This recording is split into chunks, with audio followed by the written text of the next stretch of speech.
Pour 2021, nos anticipations en matière immobilière, c'est qu'il y aura une bonne tenue des actifs centraux, des actifs bien dans leur marché et bien placés, et que c'est davantage les actifs périphériques ou un peu plus secondaires qui seraient sujets à des corrections de valeur.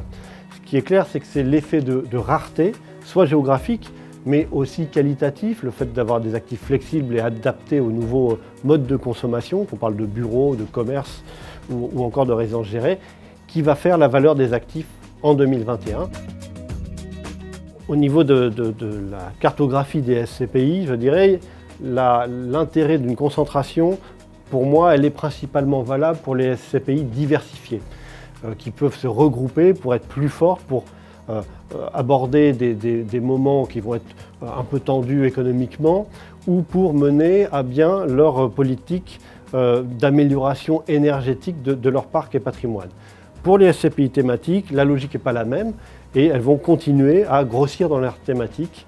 Aujourd'hui, une taille, je dirais, dans le marché de SCPI diversifiés, on peut regarder à partir, pour moi, de 2 milliards d'euros. Ça fait déjà une bonne 15 ou 20 véhicules investissables.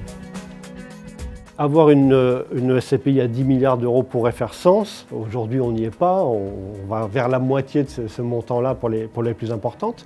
On serait quasiment avec des foncières non cotées et avec de la puissance pour conduire effectivement tous les défis de l'immobilier de demain.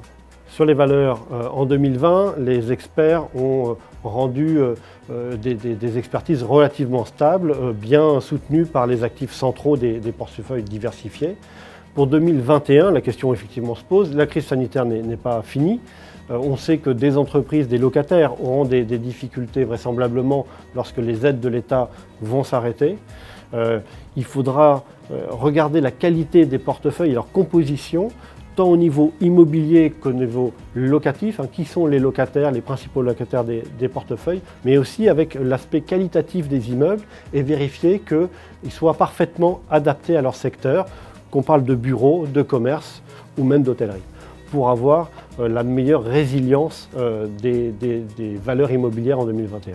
Les SCPI ont démontré toute leur résilience en 2020. 2021 s'inscrit plutôt dans la continuité et la structure même des patrimoines constitués des SCPI et de leurs baux longs devrait à nouveau donner un bon comportement, une bonne résilience en 2021.